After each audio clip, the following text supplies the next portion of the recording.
Good morning, everyone. Today we have with us Blake Rayfield, who is an assistant professor of finance at Northern Arizona University. So he's going to deliver a talk on Pyscript for education. Over to you, Blake. Thank you. Yes, thank you everybody for having me. This has been a really great experience, so I'm really happy to talk. First, I want to introduce a little bit about Northern Arizona University because, everybody always says Arizona, it's so hot, but, truth be told, this is what it looks like, right? I mean, not right now, but this is what it was this season, 160 inches of snow, right? So it's a little bit different, but I was able to drive here today from Flagstaff, where we're located. So, why is a finance professor in front of you today talking about Pyscript, specifically Pyscript for education?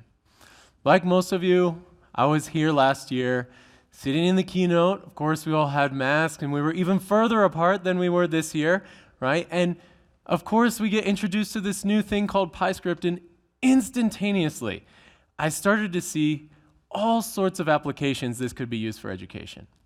And so what my talk is really about is not only a little bit about Pyscript, but also how educators can use it and how I think they will use it. Honestly, I really think it's going to be revolutionary for education. So that being said, a talk about education. We can't talk about education without talking about, ChatGPT. We got to start here, right? I mean, this is what we always start when it comes to education, but this is not about ChatGPT, although it's simple. So this is really about Pyscript, and I'm sure you've come to some of the other sessions, so I'm not going to go too much into detail when it comes to my examples, but this is a really simple Pyscript, and actually changed it a little bit for education, right? I mean, here we see simple math problem, 5 minus 7, and a student can come in here and type in -2. Hopefully that would be the right answer. I had to make it really simple so that I could do it in front of a bunch of people, right? But you can see this was really simple to make, especially if you already have background in finance. In Python. If you have background in finance, it's a little bit different. So all I did for this was HTML and Python. Of course, this is the HTML. You can see nothing special here, right? I didn't even try to make it fancy.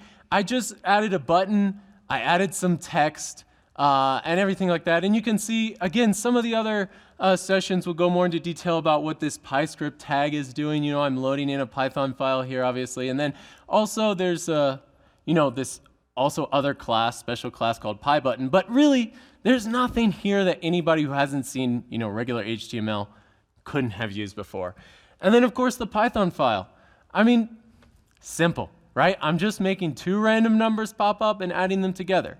And so making Pyscripts is really easy, right? Anybody can do it, which makes it really great for education, right? And then also what it can actually produce is really valuable, right? This Pyscript that you just saw is running on my local machine here, right? So I'm not doing anything special. I didn't have to spin up any server. I didn't have to host anything special. It's just right there. So that's why it has a lot of value for education. Well, partly. So what is the big value, right? Now, I'm kind of going to talk a little bit about my vision for both early education and higher education. Naturally, I'm in higher education. So early education, right? We know early educators, especially of those of you in the room, what connects with students? Games, right? Games, interactive exercises, and all these different things. We know Python excels with some of the packages at making simple games, especially one that us as educators, or if there is an educator room, that can actually make, right? Ones that we don't have to, dig too deep into the docs in order to get something going right away, right? That whole idea of it comes with the batteries, right? So for early education, I really see it changing the way games are played. Also, of course, Pyscript, if you haven't played around with it, it also comes with an editor, right, that you can just simply add one tag into your HTML and you get an editor. So for early educators as well that need to teach programming, it's simple, right? It has a simple use case. Now for higher ed, of course, it's all just poker games too. It's a little bit of partying as well. But higher ed, I see it as really having a special place, right? And that's what a lot of my talk's going to be about as well. In higher ed, most academics I know are using Python, right? And especially, again, I said my specialty was finance. Someone asked me actually here, why in finance? Why are you here at PyCon? Well, I don't know if you've been to the exhibitors room, but there's at least 5 hedge funds / financial management companies, plus Bloomberg, plus a host of many others, right? So this is something that in finance, but also education, we're using, right? And some of the other companies that are also in the exhibitor room, of course, are also toting all sorts of other products that might be used for higher education. So let's talk about some of the distinct advantages that I see Pyscript as having, right? 1, academics are already using this, right? And I wish, instead of just PyCon, I wish I also was talking in front of some data scientists and all sorts of other things, because there is so much research that is done in Python. Yesterday, right before another Pyscript talk, there was a talk about how Python was being used in a telescope. Last year, at the same presentation that introduced Pyscript, we heard about Python being used to find a black hole. Imagine all those awesome use cases that aren't for end products, right? Well, you can actually just directly port the code that's used in a lot of those research projects and a lot of those end projects. Now you can directly port it to Pyscript with no need, right, to do anything special, to host anything. Maybe you need to host the data or some secrets or something like that, but there's no need to do anything like that. So because academics are already using this, and it's not just computer science, right, we can actually focus on the product and focus on getting our research directly to the user, right, or directly to the student without having to do all these intermediate steps, right? And this is one big focus that we always talk about in academics is, we do all this research in higher education. We spend so much money, right? But how much of it makes it to the student? And I always hear, it's so hard, it's hard to communicate these ideas that I'm doing when, in my research to students. Pyscript makes it easy, right? Pending the package's availability, you can just take and port what you need into Pyscript and ship it to your students without all the need of complications, which is obviously the second thing. For those of you who haven't played around with it, I challenge you to. It's too easy to create. It's too easy to understand. And I say deploy in air quotes because there's all sorts of options, and it's really early stage, right, of course, but sharing a Pyscript can be as easy as a USB drive. It can be easy for those academics in here that have any kind of learning management software, first, bless you, right? But if you have that kind of learning management software, you can literally just upload it as a file. It's that easy, right? So you don't need to worry about all this other complications. We talked about deployments and everything like that. Students like it because they don't honestly see anything unless they want to see it, right? So if I share a Pyscript with my students, and I'll show you an example of one I might share with my students that, they don't need any of that technical background. All right, 3, it's flexible, and it brings students closer to the material than notebooks. Now, I know my audience is engineers, Python engineers. Some of you might be academics, some of you might be in education specifically, and the notebook has a special place in our heart, right? We love the notebook. Again, go to the exhibitors room. We've seen all the notebooks there. But I have a dirty secret. Most subjects outside of computer science, when it comes to teaching material, we don't want our students to necessarily see the notebook, right? We don't want all the cells up front, right? Pyscript allows you to ship products or ship educational materials that aren't related, right? They're totally they don't have Python, but aren't related to computer science. So for example, of course, maybe you want your students to learn a machine learning model. Maybe you want to learn them some kind of financial tool, right? Maybe you want them to just play with graphs that can update automatically, right? All of these things are capable without looking at the notebook. Truth be told, I personally love the notebook. Now, I took this from Kaggle, and you can see it's your pretty traditional notebook, but you know the thing that stands out to me is I see the first 2 cells in this notebook, right? But I don't actually see anything yet, right? Now, it's great for teaching people Python. It's great for teaching people how to use it and make stuff and all that stuff, and it has its place. But what I am talking about with Pyscript is we can go beyond the notebook, right? We can actually take the whole point of the notebook and just ship that to students, just ship that for education, rather than having to ship all this notebook stuff. Again, I have a variety of different students, as most educators do, right? I have ones that I want to learn Python programming. Maybe they're learning financial modeling. Maybe we're teaching some AI. Maybe I'm doing something, right? Those kind of students, that notebook work is great.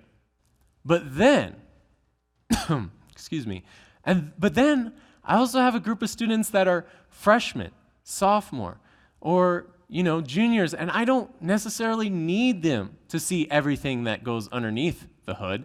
I just want them to see a result, right? And right now, without Pyscript, we know there's so many solutions to ship, Python applications, but why are there so many solutions?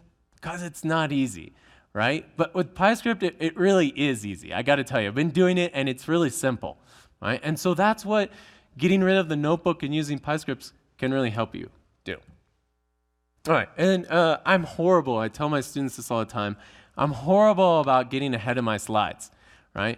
But bottom line, I want the students to be able to hack, but I don't necessarily want them to be confronted with code on day one, right? There's more, and again, I know I'm talking in front of engineers, but there's more than just code, right? Sometimes we have to communicate ideas as well. And communicating ideas, thank you, communicating ideas isn't always great in a notebook, right? Okay, so here is another example, and I'm going to put a pitch up for the Pyscript.com team. I went ahead and made this one in there for them. But this is an example, a simple example of something we might teach in finance, right? So finance, one of the problems we have, and I can teach it to everybody in here, one of the problems we have is how do we pick or how much do we invest in all the stocks we have in our portfolio? It turns out it can be boiled down to a simple solution of an optimization problem, right? If we want to minimize variance and maximize return so that we get the most return for the least amount of risk, right? And now there's a whole bunch of theories and everything I might have to communicate to my students. But I really want to show them this graph. This is called the efficient frontier in finance. It plots both risk and return on the X and Y axis, and you see all the individual blue points here represent stocks, and then of course the line is actually what we call the efficient frontier. This is the optimal sets of portfolios, right? And without going into a whole finance lecture, which is another talk, right? Maybe I'll get, no, I'm kidding.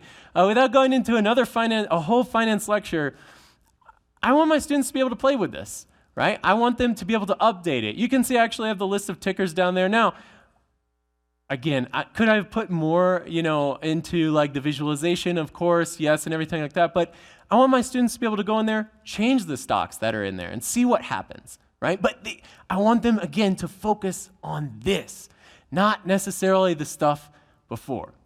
Now, here's the actual trick. This is the notebook that I showed you before, right? So I showed you a notebook screenshot in a couple slides ago. All I did was copy and paste it in order to get what you see here. What does this show you? I was able to actually talk to you about what this was. I was able to actually communicate the finance perspective from it. And, again, if you actually had this in front of your laptop here, you could play with this and change everything you want, right? That's one of the biggest advantages, right? Okay. Now, what are the advantages if you haven't gotten it by now? What are some of the bigger advantages of Pyscript over other frameworks like Flask? Seems pretty obvious, right? It's easy to deploy, right? But it also has simple integration. So I stole this, and you guys, the other presenters, have really given me some great material to put in my slides. So thank you very much for anybody else that's giving great talks. So if you were at the keynote yesterday, you know this was brought up, right? We have this whole system, right? And for anybody who's ever had students, unless you have some kind of system where you're having them connect to notebooks via the internet, you know that teaching a student how to install it is quite complicated, right? And where everything goes, and if they have an error, then you have to help them, but there's all sorts of different things. You don't know where this file is or that file is. Pyscript's easy. I'm running this like right now. I mean, so far we've run 2 Pyscripts, and this talk is, a half hour. So it was really simple, right? It integrates easy. You can use it. I've had students use it on iPads, on tablets, on cell phones, on any kind of device, right? There's no minimum, well, there might be minimum requirements for the browser. I don't want to go too deep, too deep or anything like that, but there's some flexibility there, right? As long as you're not going too crazy with the Pyscript too, I mean, you can run it on a cell phone. You can run it on a tablet, which honestly has also been great for me personally because sometimes I only have a tablet, and you might want to do some programming, and you have all you have is a tablet because you're on vacation or something like that. I mean, Pyscript can actually help there. It's a little outside of education, but this is one of the advantages it has over other frameworks, right? It also has function. So I mean, at the end of the day, we're all here at a Python conference, but Python is a tool. Right? And it's a tool to be able to create things, to be able to do things, manipulate data. I mean, we know the things Python excels at, right? Because there's also other conferences for those things, right? And so Pyscript has function because it brings those things that Python, has advantages of to the browser, which isn't always there. Which brings me to my third point and final point about why I think Pyscript has a little bit of advantage over other frameworks, right? Is the integration, okay? And this cannot be downplayed, how seriously cool this is, right? So, I mean, let's just talk about JavaScript and let's talk about Python. You may know both, you may use both, right? And if you use both, you know that they both have distinct use cases, right? Like I said, Python is really good at data, it's really good at all sorts of things, especially, making computations and stuff like that. It's good at everything that all the other speakers that came before me at this conference have talked about, right? JavaScript's got other things that Python just doesn't have. I mean, you want to talk about visualizations?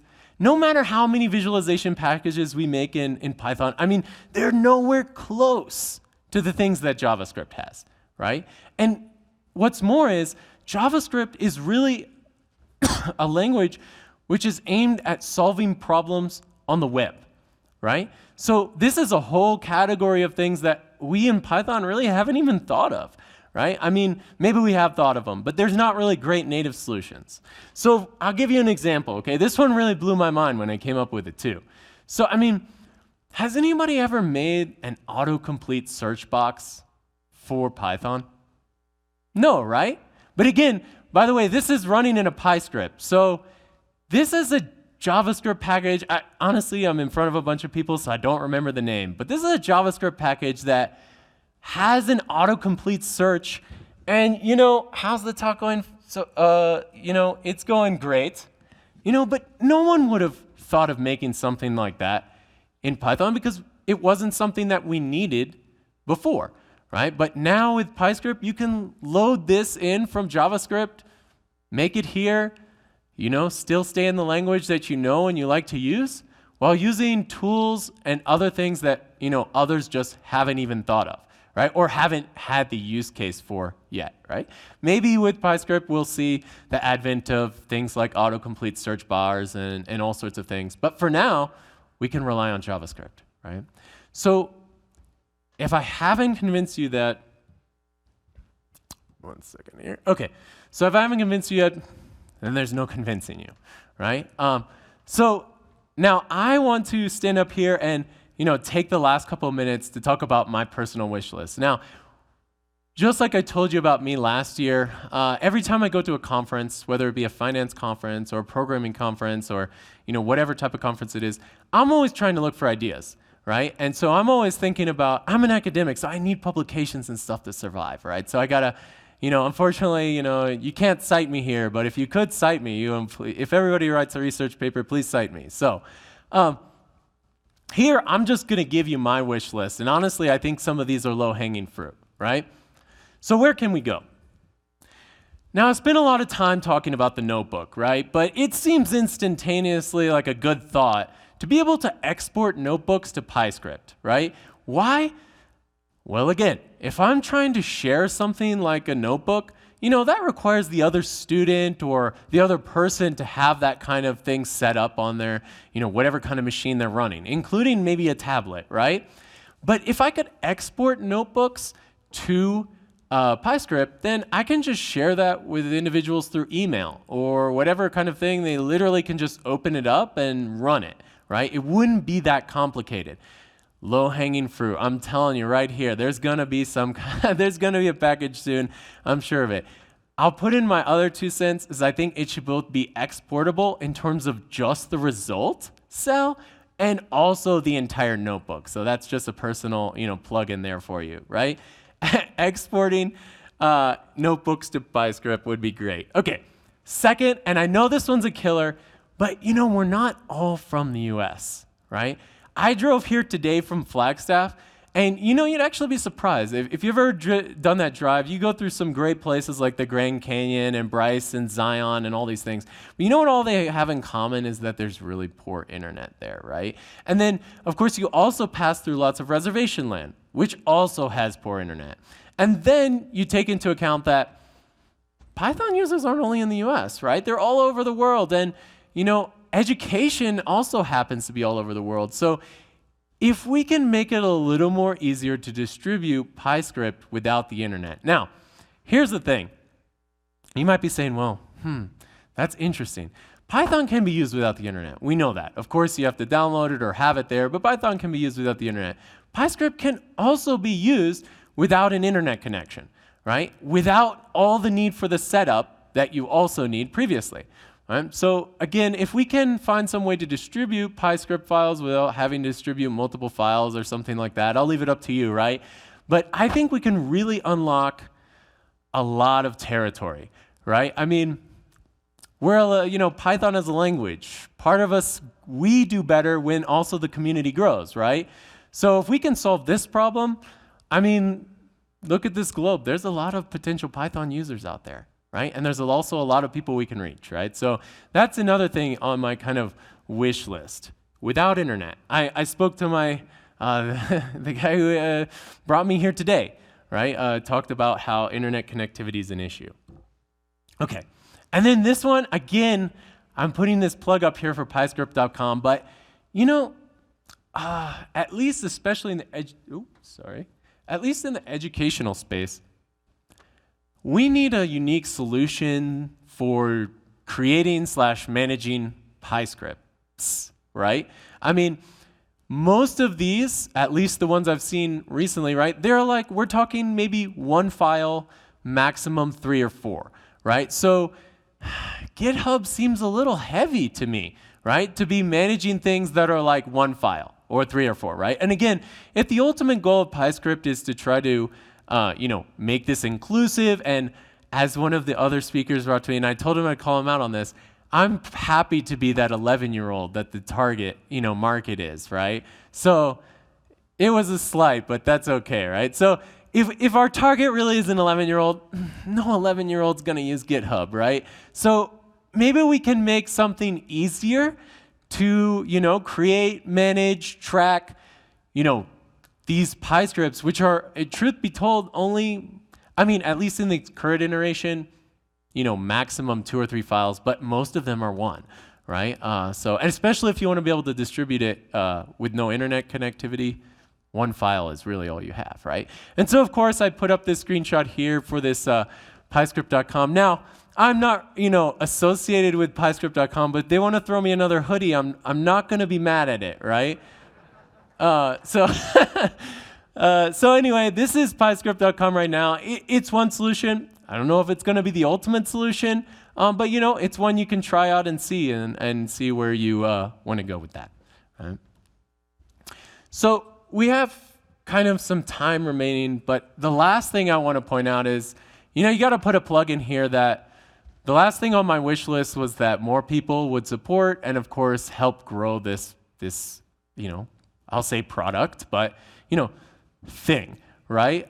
We need better docs, right? I've been using Pyscript, and, the docs have grown exponentially since last year. But there's always room for better docs and better support. And then I'll put a plug in here because I'm in finance too, financial support, right? It's no one wants to do work and not, make a living, right? So these are kind of also on my wish list. If you have some ability to help, please help in this community. Because honestly, I really think, and again, being a business professor, not only is this a great thing from the open source community, but from a business perspective, there's a lot of opportunities here, right? We're talking about having users run their own code on their own device. That seems like a huge cost saving for some, products that might be doing this kind of thing. You have some compute or all sorts of hosting bills, right? This product can really save you money. So I would recommend that people definitely support this and try to help build it up, right? All right, so we have like 3 minutes and 30 seconds. This little timer clock down is ticking me, so I'd be happy to take any questions. But if there's not any questions, thank you so much. And I put this up there to be annoying. There's no Pyscript really loading. It's just going to continue to load. And so please add me on LinkedIn. And yeah, thank you very much. So I'll take questions here. Thank you. Thank you, Blake, for the wonderful talk. So it's time for questions. If you have questions, please come to this place and ask. So, thank you so much for the talk. Really great. I think there's a lot of things to learn here. I just wanted to, not really a question, but mention that there is a way to translate notebooks to Pyscript apps. You can use the Pyscript CLI. It's not really well advertised right now, but it's in its own repo in the Pyscript org on GitHub, and it has I think it's Pyscript wrap command that translates from notebooks to Pyscript apps. But thank you. Awesome. Yeah, the problem with PyCon, you're always like talking about or advertising for solutions that have just come out. So. Hi there. Thanks for the talk. You touched on this a little bit with your autocomplete example, but I'm wondering if you can say something about the integration between JavaScript and Pyscript. It sounds like you can only really integrate via the document, like things that have access to the document and only integrate around elements. But is there any like code level or memory level integration between the two? That's going to be a question for these guys over here. So they're giving me the thumbs up. These are the experts over here. I'll actually let them take that question.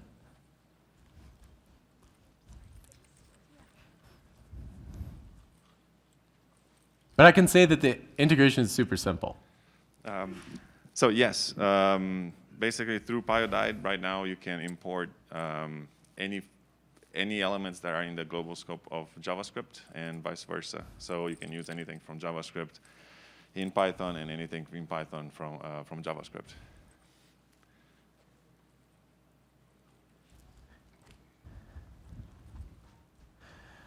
All right, well, if there's no more questions, thank you. I'll give you back a minute of your life, and thank you for coming to the talk today. Thank you.